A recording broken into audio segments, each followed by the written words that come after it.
Okay, everybody, thanks for being here. I'm getting the thumbs up from behind the camera.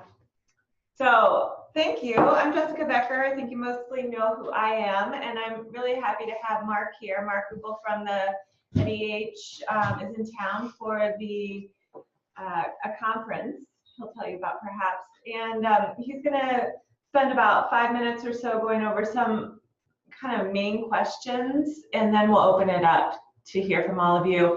I don't think we'll spend the time introducing whoever's on the call, but I will share a sheet of participants afterwards so that you can be in touch with each other, and Marc will share his contact information. And then you also have, in addition to me, here from the Wisconsin Humanities Council, we have Meg Treville-Heights, who is the grant program director for the, she's on the camera right now, she wants you to know.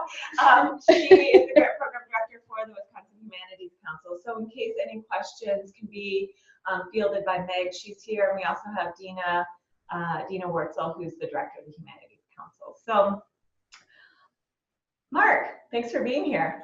Thanks for having me, and I really mean that. Dina, Jessica, everyone here, thanks for having me in. We don't get out to Wisconsin as often as we should, so this is an incredible opportunity for me, I think, to hear from you. So I want to make sure that that's the primary drive of this call, or this session, or whatever we want to call it. But yeah, I'm Marc Ruppel from the NEH, Division of Public Programs. I lead a grant line there called Digital Projects for the Public, and it's the NEH's primary flagship publicly facing digital projects grant line. And I'll differentiate that from some of the other programs that we offer in a bit, and I'm happy to answer specific questions about it as we roll on. But what we do in public programs really is what the name really does suggest. We fund museum exhibits, film, radio, documentary, television programming, podcasts now, short videos, and of course digital projects that include games, mobile apps, VR, AR, the kind of cutting edge of things that we're seeing to start to land in museums and cultural spaces. And increasingly hybrid projects, ones that may exist in some ways as an exhibit on site somewhere or a historic site on site, and then a curated space online that allows for audiences to experience it outside of that actual space. So we'll get into that stuff in a second, but I know that one of the primary questions that's always worth answering here is just what it takes to apply to the NEH. So our eligibility requirements haven't changed all that much over the years, and you do have to come in primarily as either a 501c3 yourself or partnering with an organization that is a 501c3. We fund institutions, but we also fund individuals and projects on that end, and that's a huge differentiation point between us and the Arts Endowment that mostly funds either institutions or organizations that work across a community, but not specific projects. In our case, and especially as in public programs, we really are looking to fund projects that specifically exist in the humanities to communicate, to tell stories across a certain set of content, across people, places, events. And because of that, we're really open to the types of applicants that come in here. But the key facet is that 501c3 status. You have to be a nonprofit or working with one in order to be eligible. And I can't say enough how much it matters to start to sort that stuff out as quickly as possible, because there's been changes in grants.gov where you'll need to enter this information in order to apply. There's things like SAM's registration and DUNS numbers and all sorts of acronyms that we don't even want to touch in this particular section because it takes hours to explain. But trust me, these things take time, and they make a huge difference if you wait until the end on whether you can even hit that deadline. So one of the first things that we always recommend people do if they're even considering applying to the NEH is sorting out that side of things. But in terms of the actual makeup of the types of institutions and people that we see that from every single swath of both public life, academic life, from the cultural GLAMS sector, galleries, libraries, art museums, and those spaces. And then we also see them increasingly from the media side as well, where we're seeing producers who may have worked in film or may have worked more broadly in media production or game production, who are attempting to cross over to the humanities to do the kind of work that they're seeing is increasingly vital in order to answer questions about their field or answer questions about a certain topic or communicate something and raise questions about any of the issues that we currently face. A good question that I think also tends to come up sometimes is whether the entire project itself has to be humanities focused. And that's always something for us that's a bit of a difficult one to ask, because our answer really is that it depends on some level on the subject that you're dealing with, whether the project itself has to be exclusively in the vein of, say, history or literature, philosophy, ethics, politics, something that we might associate more generally with the humanities. We have an unspoken initiative at the NEH that's in some of the guidelines, and I think it still exists in this way, that really encourages projects that explore the intersection, for example, between history and science and technology. And that means that oftentimes in projects like that, there is a significant STEM component that may creep in and may be part of some of the primary content there, whether that's an exhibit, a film, or a digital project in itself. But the thrust of the project and the interpretive lens that really matters, the framework, the foundation, does have to be at least primarily, at least at some portion, rooted in the humanities. And that's where we really encourage folks to go, is really looking at their scholar team on that side. So if you're dealing with, say, a project that has to do with the history of smallpox inoculation, for example, you may very well have virologists or pathologists who are working on board with that project with you. But we would expect that the humanities lens would also include cultural studies folks, people who are to have dealt with, say, the history of the cultural and social and political dimensions of the spread of viruses, the dimensions that have to do more with who we are and how we responded to things as a community, as a culture. And within that space, there's a really productive dialogue to be had. So the scholars have to be involved on some level for everything that we do. That is the one requirement that we have here, and it is a key portion of what we do in public programs. We oftentimes say that we fund humanities content first, projects or platforms second, and I think that's a decent way to look at how our grant programs operate, because oftentimes the first things that we'll look at internally and our reviewers will really look at is that team of scholars, and more importantly, the way that they enunciate and communicate the humanities in a section that we have in all of our applications called basically the humanities content or humanities theme section. So in that event, and really in communicating that and showing just how much your scholars and your team and your project is able to both synthesize what's taking place in a given field, but as well model some of the language that would really work for a general public, those sections are absolutely crucial. So scholars do need to be involved. They need to be involved substantially. We will help you pay them to be involved. We will get them on board with NEH stipends or whatever it may take.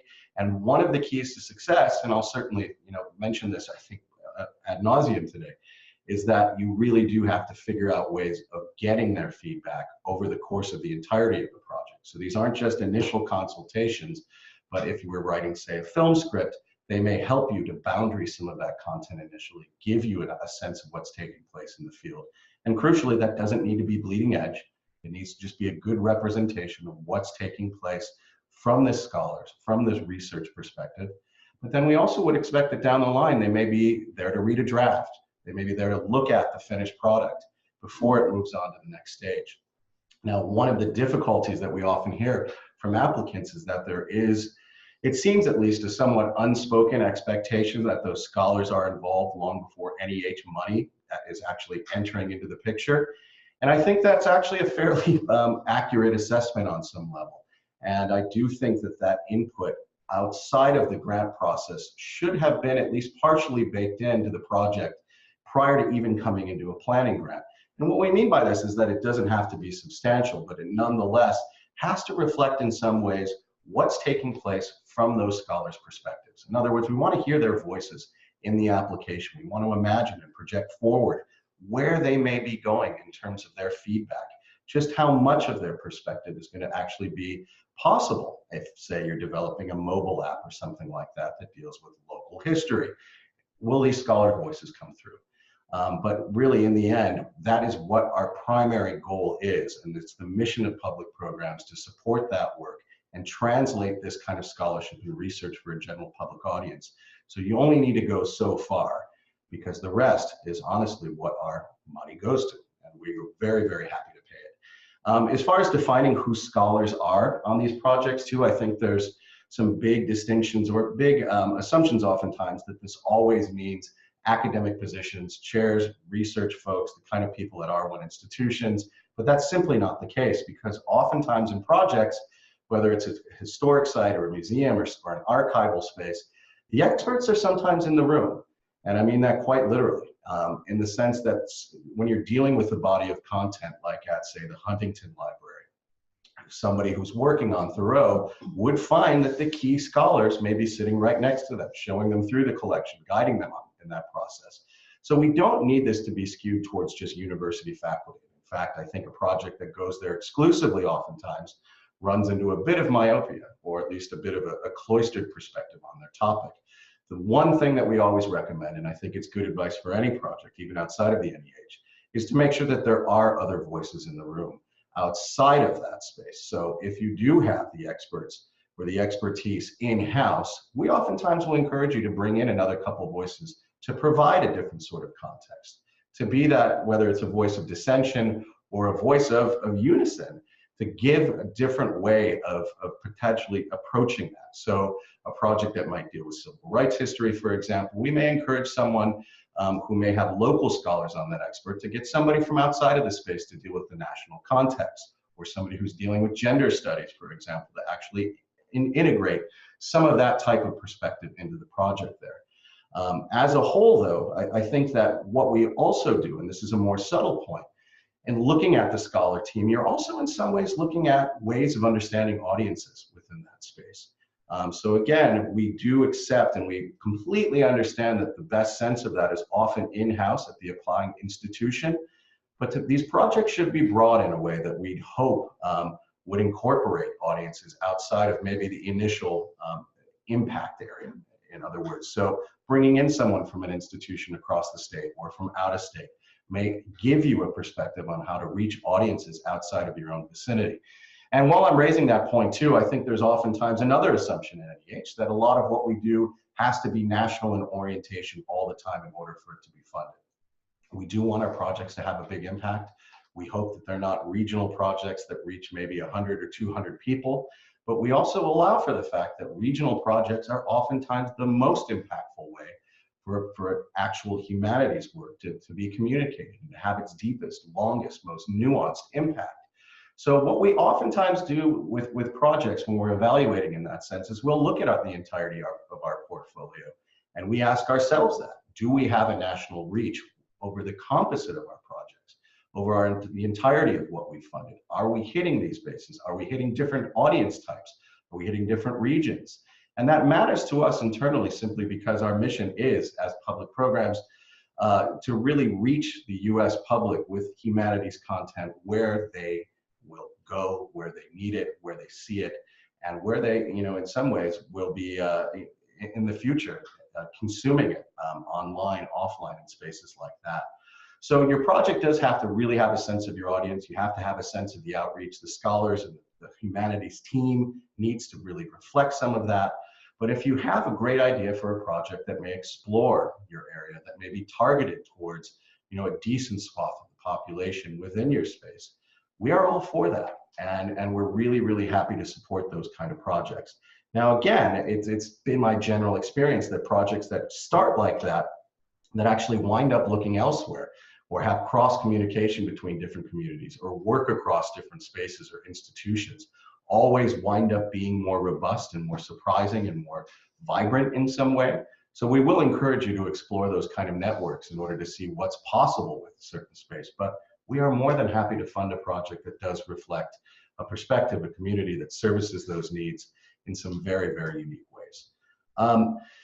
Let's see, any questions coming up? I should stop there, take a sip of my coffee and catch my breath, but I'm happy to answer any questions about what I just said before I move on just to a couple other things here.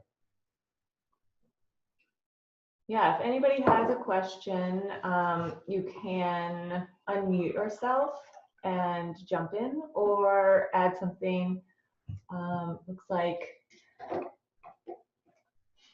okay, I saw something come through on the chat, but it's not a question. If anybody wants to throw something onto the chat, on the right-hand side of the screen. You're welcome to do it, and I'll take your question that way, or you can unmute yourself and pop in. And I think maybe the most helpful thing then would be to go on to some examples of projects that have been funded or were not successful for some reason. Sure, sure. And that might, and maybe also how much of your project needs to be digital. Sure, sure. So I think that's a great question, because when I initially approached Dina and her team just about speaking about what's taking place at NEH and the digital projects for the public grant program in particular, it occurred to me just how much of this is actually woven into some of our other programs too. So oftentimes when we receive, say, an application for a media project, whether that's a film or it's a podcast or a radio program, there's oftentimes a digital component to that. So NEH in public programs really supports that across the board. Our museum exhibits, 9 times out of 10, if we're funding them, they are going to have a significant online presence that's sometimes partially promotional. An awful lot of it, though, is actually curational. So what we'll see if someone comes in for a massive implementation grant or a smaller one for a museum exhibit is that a chunk of that budget will be dedicated towards the online experience of that content for people who either can't come to the site or who want to supplement that or use it in the classroom or use it for different learning purposes. So we support digital quite a bit in that way. And we also support it through our Community Conversations grant line, which is tailored towards public programming particularly.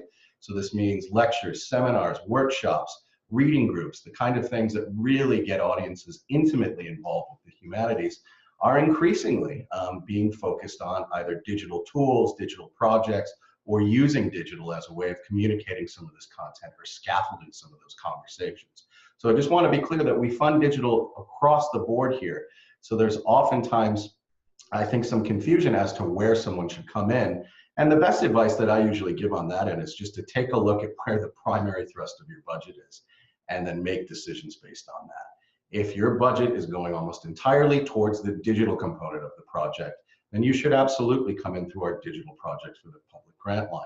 If you're splitting it in some ways between 2 different sections, well then talk to us. But for the most part, I'd probably suggest leaning towards the non-digital grant line in order to supplement some of that. Because one of the things that we found as well is that, say, for example, you have a short video series that you're coming in with that's going to be hosted online, either through a proprietary website or something else. We just funded one of these at the planning stage, for example, for a project called Unladylike from the Futuro Media Group. It's a series of 35 and potentially more short films that's essentially exploring the unknown side of women's suffrage, and will reach the public right around the anniversary of the suffrage. And one of the remarkable things about it is that the project initially was considering coming into digital projects for the public. And because they felt that their project existed online, it was going to be staying there, that's where the primary thrust of their outreach was going to take place.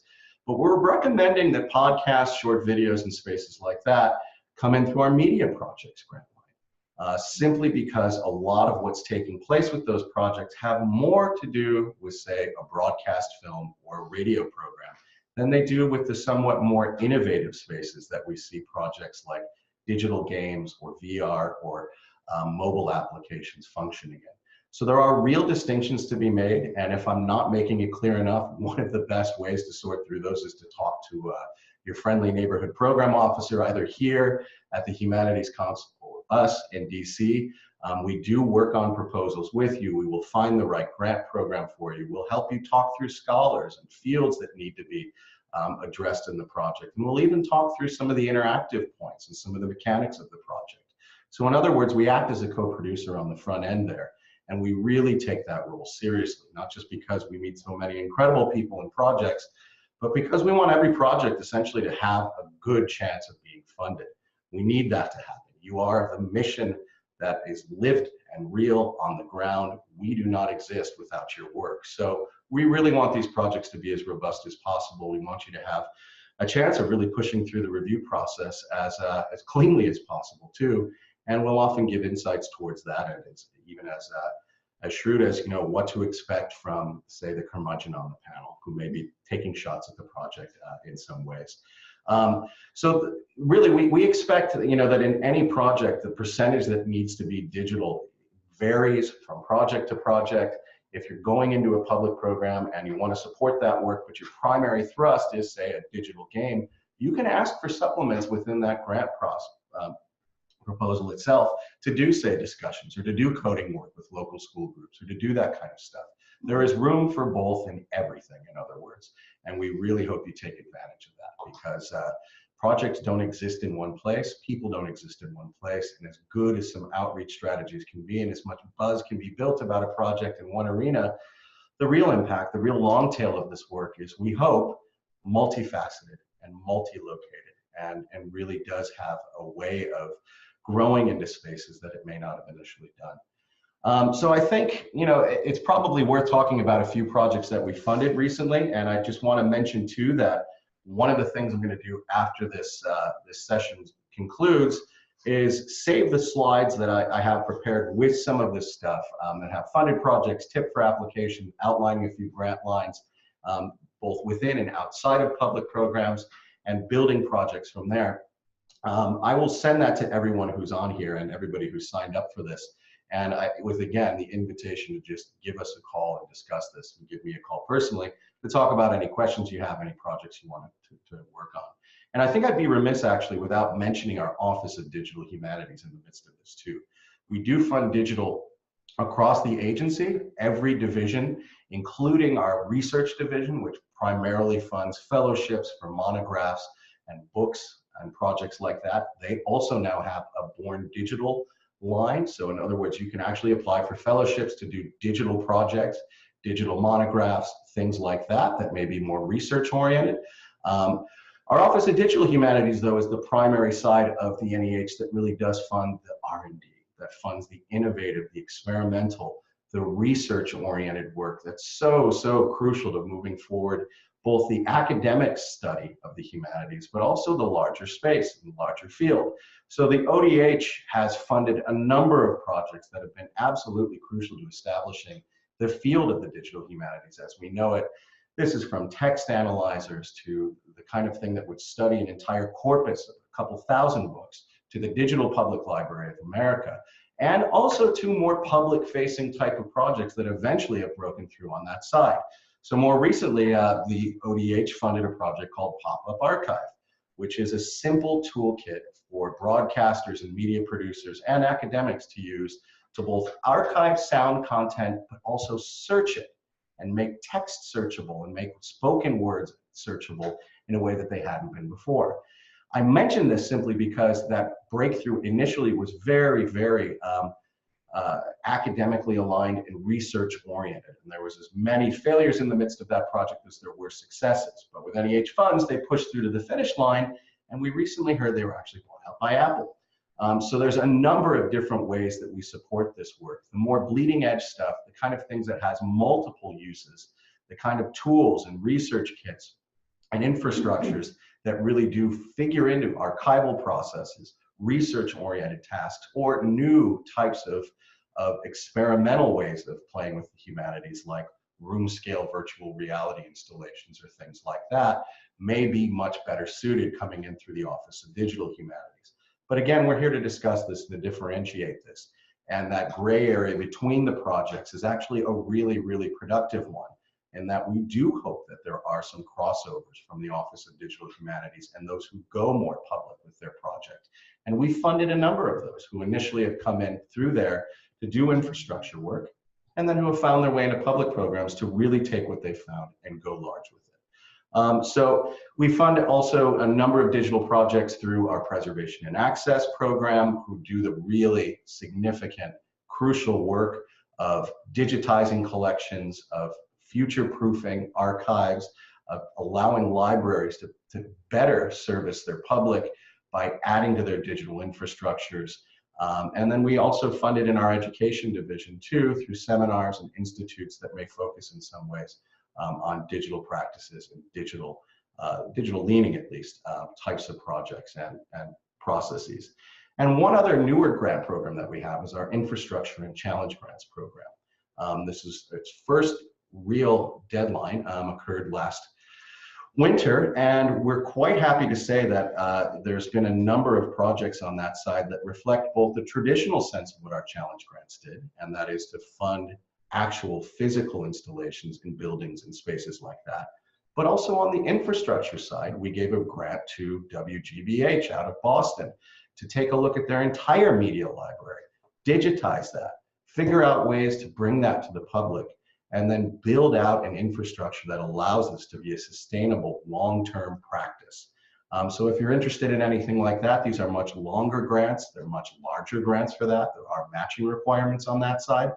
But we felt it was very, very crucial to allow for the field to come back in too with projects that have already been established, projects that have done incredible things for the field, like the Transatlantic Slave Trade Database, that are in need of a refresh or an upgrade, or who need sustainable infrastructures involved there. So we also do allow for that in this program too. So if you know of any collections or projects or any sorts of things like that, endowed buildings or spaces that would be dedicated to the humanities, that may be a really, really fruitful grant line to pursue.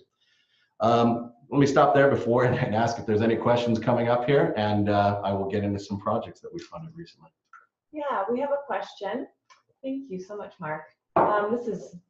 You're really covering a lot, and it's really helpful.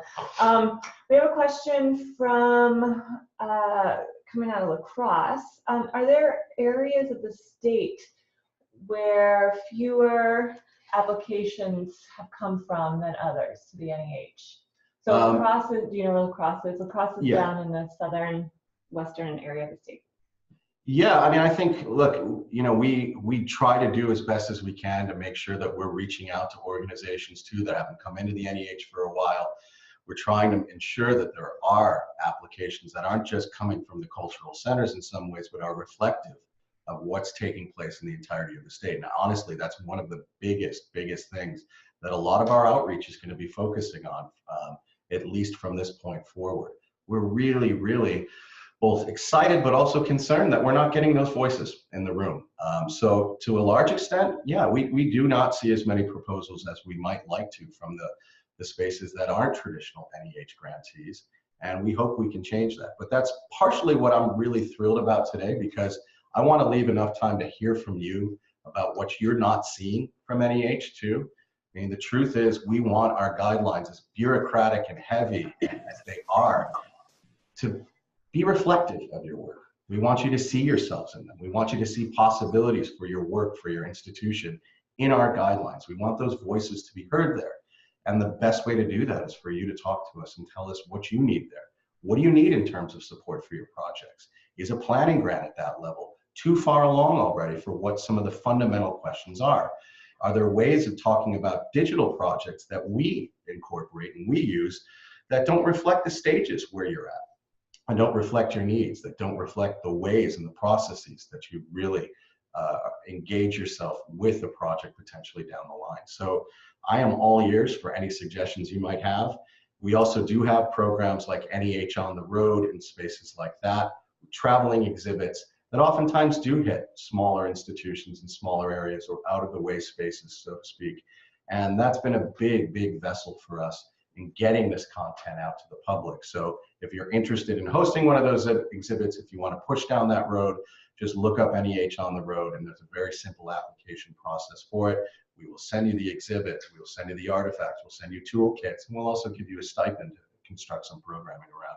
So for people who haven't received an NEH grant initially or are wanting to get back into that space, it's oftentimes a good way to do it.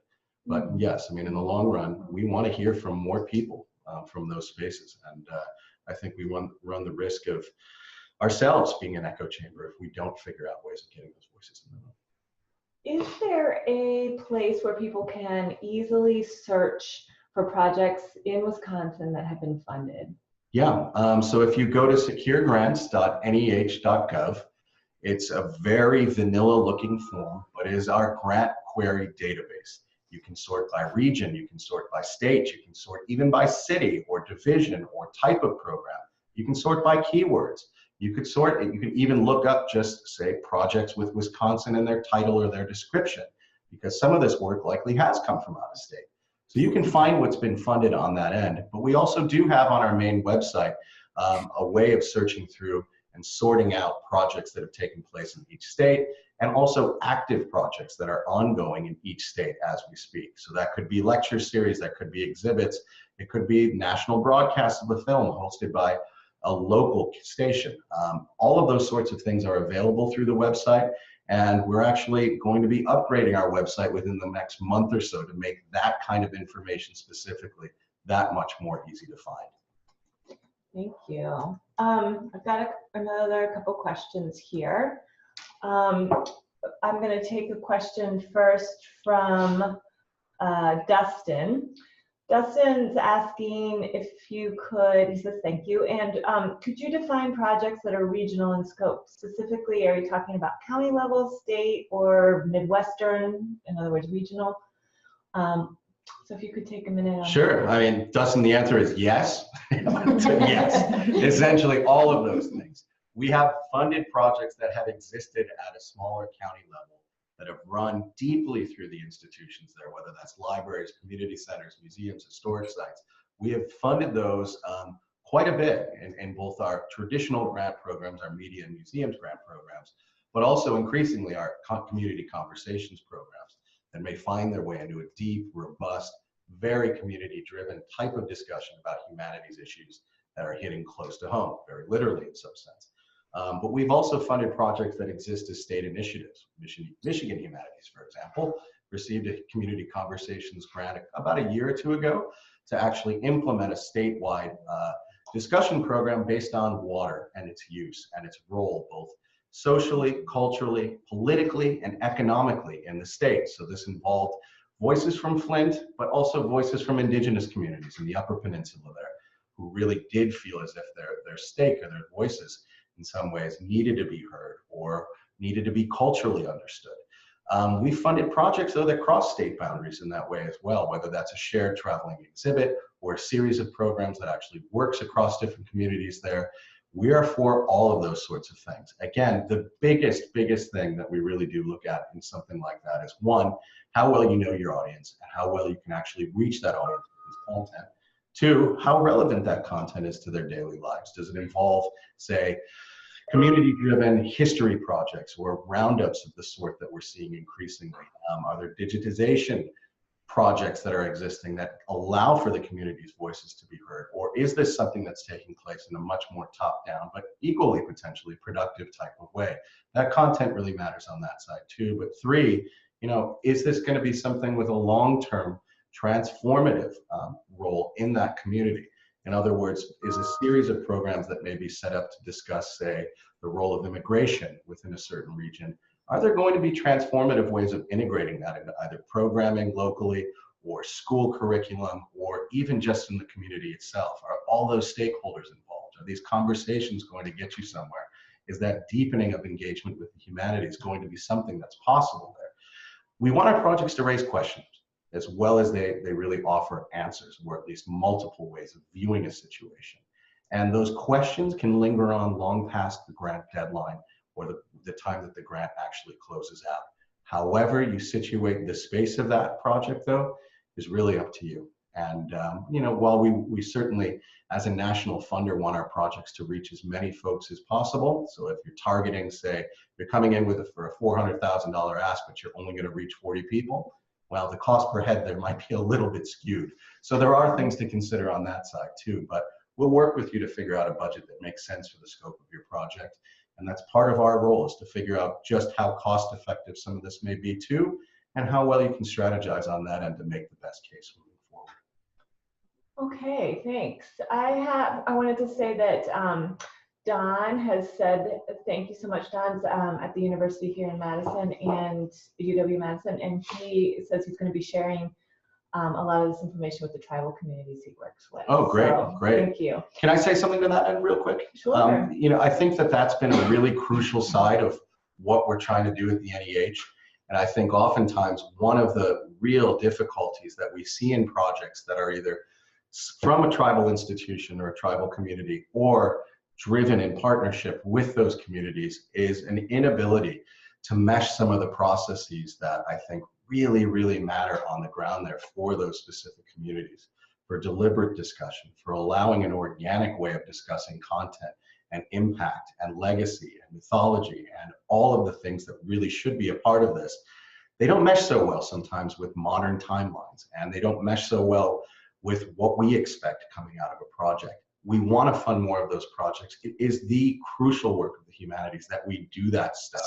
So we really ask that if you're working with those communities, get in touch with us as soon as possible. There are things that we can offer in terms of best practices that we've seen from unsuccessful proposals that hopefully will help you down the line, because that work is absolutely vital to our mission, and we cannot fund enough of those types of projects. So thank you for your work on that end, and I'm more than happy actually to do a separate session with you if you'd like, just to talk about some possible projects, stuff we funded, and ways to move forward on that side. Oh, that's great to hear. Thank you. And maybe related, I've got a question coming from Green Bay. Again, about this regional and national point, but specifically, should applicants consider state humanities councils first before submitting a national application? Well, I'm going to open that up to you folks too, because I think you probably have a perspective on that I don't. Yeah, I mean, I think one of the real synergies that we hope exists between what we do in DC and what happens really on the ground in the really, really vital weeds here is that there is the potential for that kind of crossover. And that a project that does need funding to get off the ground or to really test an idea or to even complete their project on a scale that potentially might feed into a larger type of application or ask, the state councils are vital for that. But they're oftentimes an end in itself. One of my favorite digital projects that's come out over the last couple of years is called The Hollow, and it was funded through West Virginia Humanities, a smaller grant, but in many ways it set the bar for what an interactive online documentary can be. It's the story of a small town that's dealing with deindustrialization. It includes oral histories, short documentaries, artifacts, narrative storytelling, and all sorts of things that I think are so elegantly meshed that it's kind of remarkable that what it's come from and what it's become really was genesis by a state council. I can't say enough how vital that kind of work is, and you never know where those sorts of things are. So yes, please talk to your humanities council, talk to your arts council, but sometimes they will also push you towards our direction here and say essentially this is out of the scope for some of what we do. But yeah, please. Well, I mean, to clarify that for a little bit, are they able to use match from the NEH for a state project, right? So Right. that can't, so that can be kind of a limitation, but we have had programs that have mixed these two together to be able to expand their ability. And maybe the focus is, community conversations for their grant from us, but your grant may be completely different. Yeah, that's a great point. Yes, you can fund different components of the project across these different spaces. And I would say too, that look, if you are doing something that does involve outreach to communities, no matter what format it is, you should be talking to your state council anyways, because there is no one better who knows how to get projects in schools, into other communities, into spaces like OSHA lifelong learning centers and things like that, veterans communities. All of the sorts of vital work and that kind of outreach that cuts across audience types happens with the state councils. So we don't exist on so many fundamental levels without their work and their work on the ground, making this lived and real. Be in touch with them if you're thinking about coming into NEH for anything that involves that sort of dynamic. Thank you. So I think I just gave you more work, but. We want, right? Yeah, That's great. So I think we have a question coming from the Center for the Humanities. Hi, Mark. Great. I just have a question about the media production grants. And Sure. So my sense is that it's important, has been in the past important to have broadcast partners on those. And I'm just wondering how NEH is responding as the broadcast world is really rapidly changing. And so the kind of traditional WGBH and PR partners, when you have online, platforms that are really transforming what broadcast means, and in applying for those media production grants, how one can use the kind of newer platform deliveries as a leverage point. Yeah, I think that's the key question for that. And you put your finger on a number of things there. One, that window really for finding that partner is shrinking quite a bit, as you know. And what we're seeing from a lot of stations in terms of their ability or willingness to carry a project is that unless they're in there on that bottom floor, if they're not there from the start of the project, they sometimes won't touch it. And we think that's problematic for us as a funder because our traditional model has been working through those types of organizations and networks. But we're trying to work through this on the same level I think you are. So we are okay, increasingly, I think, with projects that maybe do just have, potentially regional carriage through a local station. But we're also really, really open, and we hope to be supporting it very, very formally in the near future to projects with, quote unquote, non-traditional broadcast or distribution methods, whether that's through YouTube or Vimeo or through a dedicated website. We're pushing it out in that direction. There is no potential way I see this future or the NEH growing in this space and continuing to live and thrive, and to be quite honest with you, supporting both the current generation of filmmakers who are moving in that direction or an entire younger generation who are almost exclusively working in that space. It's not going to happen if we don't make that shift too. So we are open to it. Our guidelines will reflect that shortly, that we're very much hoping and encouraging those sorts of projects. And when you consider in some ways that NEH's funding in the late 70s and early 80s set the field of documentary as we know it, not just through Ken Burns, but through a number of different projects that really did establish both the format and in some ways the distribution mechanism for documentary filmmaking. We're hoping to be able to make the same impact in some ways, at least, in whatever small way we can, with a newer generation of filmmakers and a newer way of looking at what's possible here. So we're open to ideas, we're open to innovation in this space. I would say that one of the key things is, even outside of having that, potentially that letter from a local station for their willingness to present a program, if you're working online there too, outreach and programming and educational support and curricular guides and all of that still applies, potentially even more so. So while it's nice, and it would be nice to say have with WPT on board as a partner for even distributing short videos online, we're open to projects that have figured this out on their own. So the one I mentioned before, Unladylike, with the series of short films, isn't actually partnering with anyone formal on that side, at least in terms of PBS stations. But they have partners on the ground at museums across the country, at community centers, at spaces and organizations that have focused on voting rights or women's suffrage. And those kind of things I think are exciting because it does offer a different network to tap into, a different audience type, a different way of looking at what outreach and distribution means for us. So we recognize that shift has to happen. Change comes slow in the government too. So we're doing what we can in order to support that, but expect something more formal down the line. But by all means, if you're moving in that direction now, get in touch with us. We're open to it. We're working with our reviewers to understand that as we review these projects and as they, quite frankly, become a significant portion of what we see coming in here. Okay, well, that kind of leads to this next question, which is coming again from the history department at UW-La Crosse.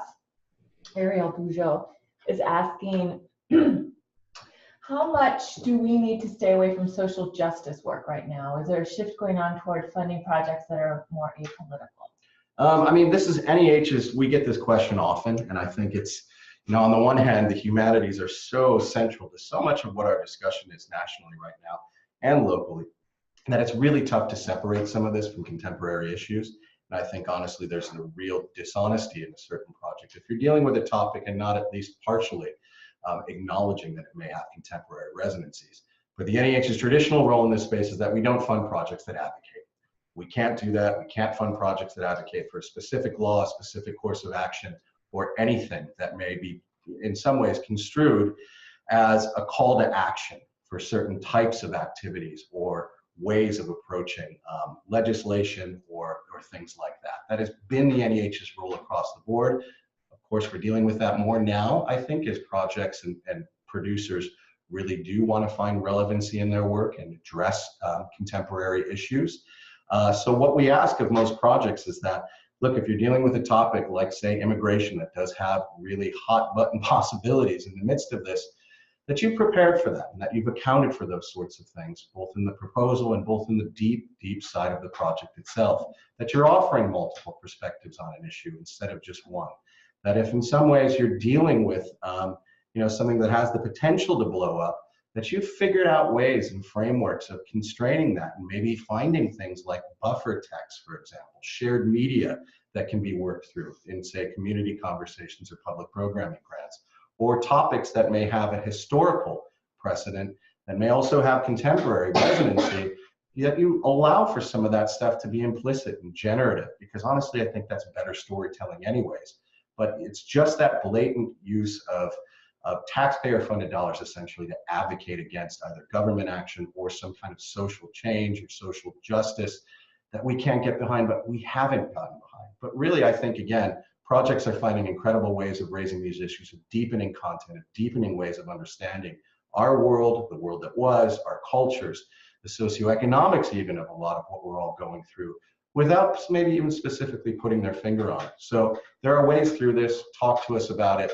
It's everywhere right now, and I think we have to figure out our own role in that too. But what we've best found is, we have that policy established, but two, it really is a project by project thing. And that, the good, inventive use of the humanities is one that allows for those broader contexts to be used as a way of understanding and filtering both the past, but the present, also the future. So a project that leans too far on that side anyways is probably limiting what they're doing in terms of scholarship to begin with. So we'll oftentimes help people try to broaden that out, even if there isn't necessarily a course for advocacy or action or something like that. And I'll ask a follow-up. You said buffer text. Yeah. Can you explain Yeah, that's an odd phrase that I threw out there, but one of the things that we require now for our Community Conversations grant program is that they're centered around a media of some sort, or a medium, or an exhibit. So that might be a series of novels, it might be a film, it might be a film set, it could be a digital project, it could be, like with Michigan Humanities, a museum on Main Street exhibit that's traveling to different towns, as a neutral space for conversation to start, and a space for that conversation to productively really take place between communities that may not have much in common. So we're looking for common ways of breaking that ground and finding something, whether that is, again, a book reading across a town or a single film screening that allows for people to have that neutral space, has been so productive in these programs that we now require it. So that's what I mean essentially by a buffer text. It's a way of inoculizing potential controversy and giving people the ability to talk through issues in a way that gives them some kind of central focus mechanism. Okay, I've got another question here, and this is a real nuts and bolts one, but it's good to get to, about the difference between implementation grants and planning grants. Yeah, that is a key difference for us, and we oftentimes see projects struggle with that even more so than the content that they're actually trying to focus on. Generally, a planning grant, if we're talking about an exhibit or something that has to do with our museums program or historic sites program, a planning grant allows for you to simply get the foundation of the program intact, or the exhibit intact. Its primary purpose at the planning level is to take what you've already done in terms of finding a piece of content or an event or whatever sort of foundational humanities approach you have, and getting scholars in the room, curators, exhibit designers, and moving forward with that potential project. Getting a blueprint for it, for example. On the film side or the media production side, our development grants or our planning grants are specifically, almost across the board, used for scripting. There are other uses that are allowed. So, if you've got a partial script intact, you need the time to assemble a rough cut, we're okay with that too, in terms of planning. But they're generally used to do the same sort of thing. Get scholars in the room with the producers, really get down to the nuts and bolts of the content, what's going to stick, develop themes, figure out ways of really making this come alive, and present a project blueprint for moving forward. Implementation and production grants need to be, for lack of a better phrase, shovel ready on that side. They need to have everything intact from a script, even if we know in documentary film, for example, that that's going to change. But a walkthrough, say, on the museum side of an exhibit with sample text panels, with actual layouts in terms of the floor and the artifacts, and lists like that, all need to be intact. Our planning grants and our development grants really do credential you for that level. But just to be clear, you don't have to have received one to come in at that stage if you feel that you're already there. Okay, thank you. I missed this before when I moved on, I'm sorry, but there was a follow-up about the buffer text. Great, yeah. Is it okay if a buffer text has a political slant? Yeah, I mean, I think, look, we're dealing with a lot of this stuff. So I could imagine, down in Kentucky, for example, they may really be leaning on Robert Penn Warren's work at this point. There may be something like that that really does resonate contemporarily. So that kind of thing's great. But again, it's just the degree to which, we're not talking or training people in the role of advocates or advocacy in that direction. But having political slants and discussing political issues is certainly fine on that side. We're okay with that. And if part of the framework of what you're doing is teaching people how to discuss political events, for example, in both historical context, but also present day things, yeah, I think something like that would be difficult to avoid. So civics-based sorts of discussions, necessarily would have something along those lines.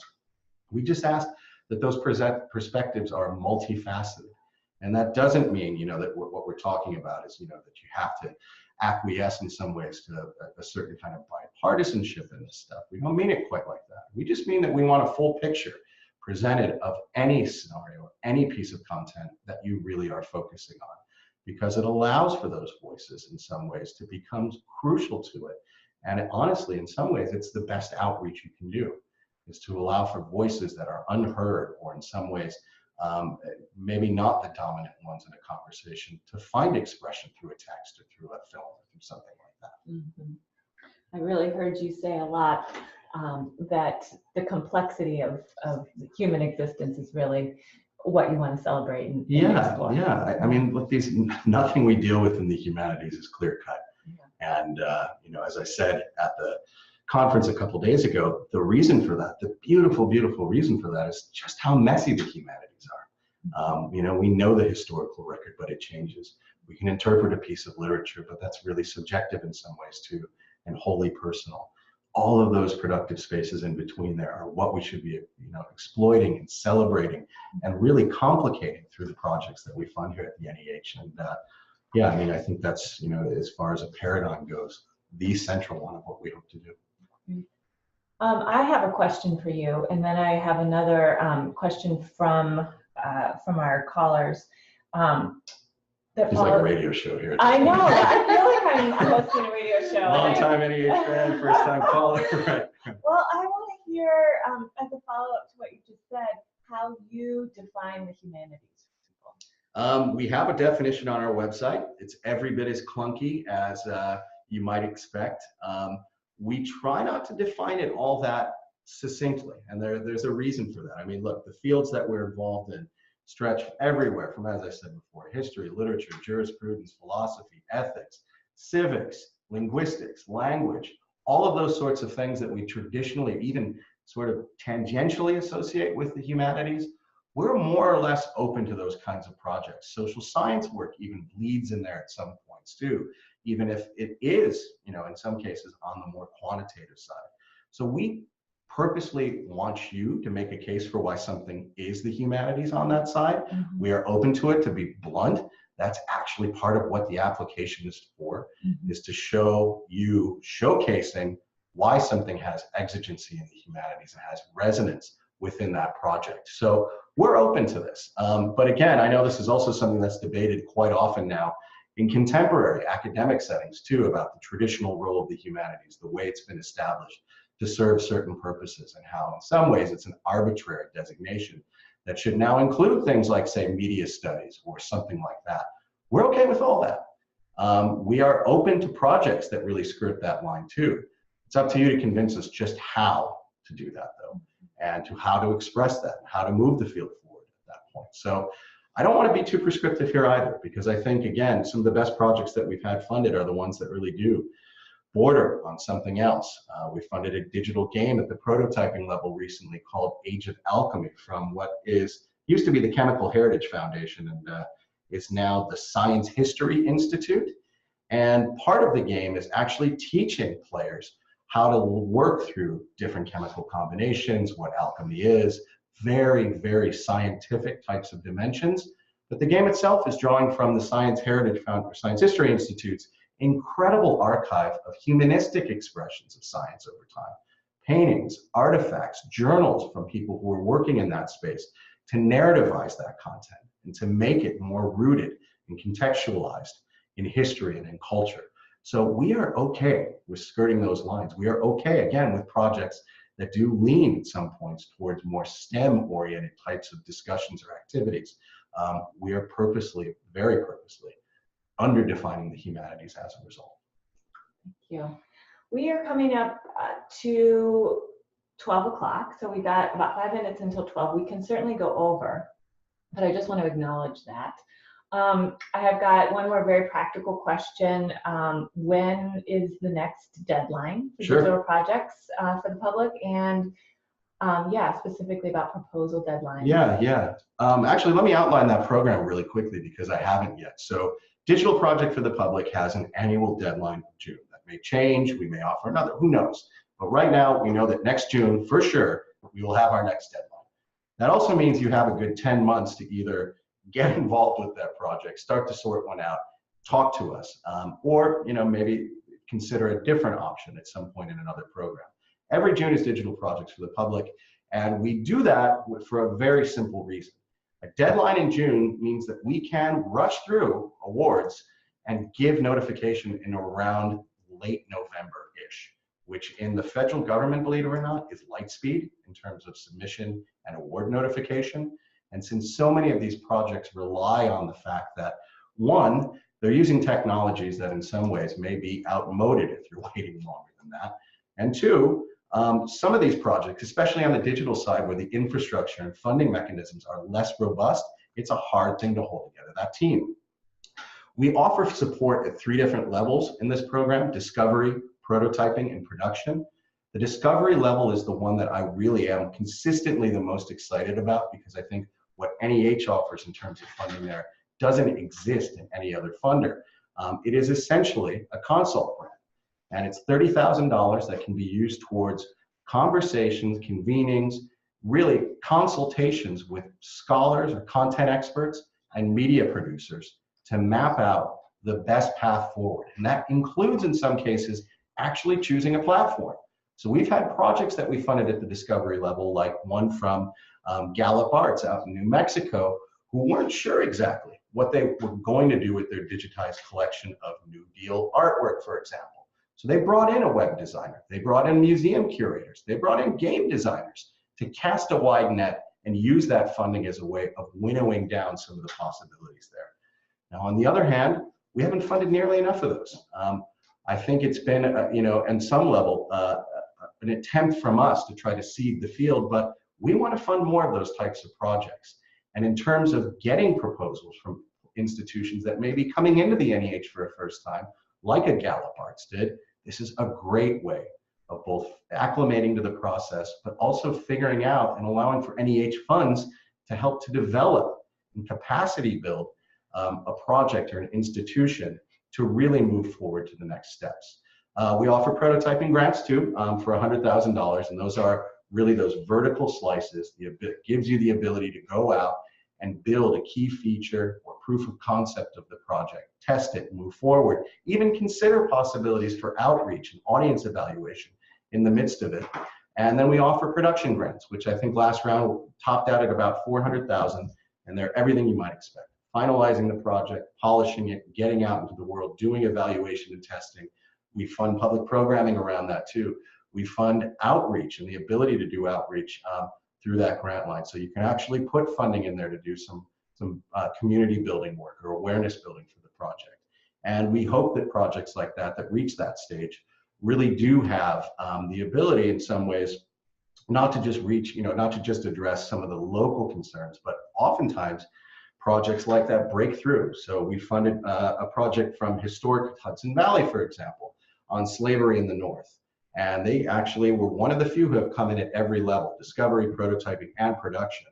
And what they're doing is telling a story that's very regionalized in some sense, in that it does address and really interact with some of their on-site exhibits and content to tell the story, the really complicated story, of slave owners in the North and the enslaved who really had to struggle with this odd, difficult space where freedom was just a word in some ways. But this project's going to break out, I imagine, from that space. And I think they recognize that in the midst of some of their testing and prototyping, and they've adjusted content to do that. So there's ways of focusing this and ways of even, again, building your project's potential to move past a certain space in the midst of these grant categories. But as of right now, next June is the next deadline for that. Our other two grant programs, media projects, and then museums, exhibits, historic sites, and community conversations, are offered in both August and in January. So we have another deadline coming up for that too. And you're well within the sweet spot if you're interested in those programs to start to consider a project or a proposal. Just let us know, get in touch, and we're happy to walk you through. Thank you. I want to invite anybody else who has a question that they want to ask Marc and address right now to go ahead and submit that. Otherwise, I know that he'll invite you to be in touch with him personally. I have one more question about, and I think this is a really interesting one, about how the NEH and the NEA work together, and specifically when you were talking about production of things like films, how is that not an NEA proposal? Is there overlap? And this gets, of course, at the heart of how the arts and the humanities work together. Yeah, I mean, NEA does, even through their model, which doesn't specifically fund individuals or individual projects, they do nonetheless support filmmaking. They do support the media arts. They do support gaming and things like that in the art space through their funding of organizations and institutions and conferences and convenings and community place-based art making. All of that sort of thing does cross over with us. The difference really at its core is the type of content that we wind up privileging at the NEH, the type of research and the ways that that's framed in the midst of these projects.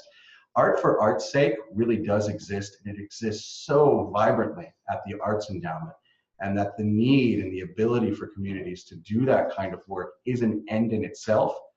We're, in some sense, a more storytelling-based organization, and one that leans more towards audience takeaways and learning goals and the ability to communicate the richness of the humanities through our project. Now, the crossovers do occur. Walden a Game, for example, was funded initially actually by an Arts Endowment grant to a couple of organizations that got it off the ground.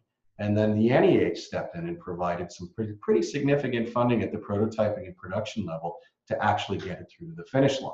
And I'm glad I mentioned that actually, because one of the things that you'll see in the slides that I'll send you is that we're quite proud of Walden a Game. It's won Game of the Year awards, most significant impact, and it was just released even for the PlayStation 4. But one of the things we really want to do is make sure that it's out there on the ground, in the classrooms, in the community centers, in spaces where people can use it. So it's free to anyone who's working with those spaces, either educationally or elsewhere. So I will include a link for that. You have to fill out a quick form, and you'll be sent a download license that you can actually install on as many computers as you want to. So we're thrilled about that. And the Arts Endowment was a big part in really pushing for that too. We do want all of our grant products to be available to some section of the public for free. These are taxpayer dollars. So for a museum exhibit, for example, they may open their doors to school groups for a certain amount of time. Film on that level can't just be something that's paid for. There has to be some way of engaging it for free by a general public audience. But we don't expect, on the other hand, that you're taking a hit, say, for example, if you've got a 3-year exhibit there, that your doors are open the entire time. So there's a sweet spot to that we're still trying to find with digital projects, especially ones like Walden that really do have AAA or high-level production values and are being released as such to compete with the titles that are out there that you may find in your home or your children's bedrooms or something like that. The big games, this type of stuff that's out there. This is our attempt to wade into that market too, but we do want this to really be out there and used. So that kind of stuff matters. On that side, I really think that there's a lot of possibility here to develop projects that skirt those sorts of lines and work productively there. Thank you. I've gotten a bunch of thank yous here from people who are really appreciative of this information. Well, thank you for joining me. Really helpful. Can I just ask one question of you? We maybe don't have time to address this today, but I would love, and I said this at the outset, I really think one thing we don't do enough as an agency is listen to your needs for grant lines and support on that level. Doesn't always mean we can accommodate it, but if we hear enough of something from the field, we absolutely will make an attempt to do that. So for example, in digital, is the discovery level, and this is a question I ask quite often of the program, is the discovery level already too far removed?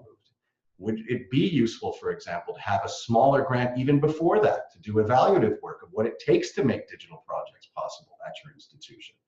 Do you need those smaller grants for other types of projects or platforms or ways of moving forward? Are there something that you see in our guidelines in terms of, say, historic sites that don't make sense for your institution or that make assumptions about the field that you think aren't accurate? Any of that stuff, we need to hear it. We need that feedback, because in a very real sense, we are simply stewards of this role, of this money, of this funding, of the field.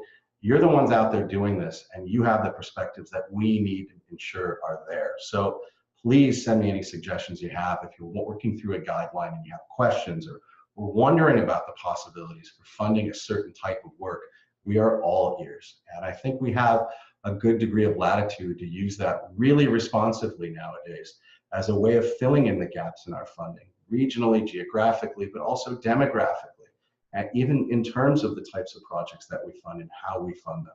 We want this money to matter. And if that means, in some cases, either giving larger grants or smaller ones, where we'd be able to really funnel that humanities perspective through projects at a very, very base scale, we're all for it. But we need to hear it from you in order to make that happen. Thank you for that really sincere invitation. So I hope everyone can give some thought to that and take Marc up on that offer. So the email that I'll follow up with will include Marc's contact information. You do already have that too. I'll also send along everybody who's been a part of this call. And thank you all for taking the time to listen in.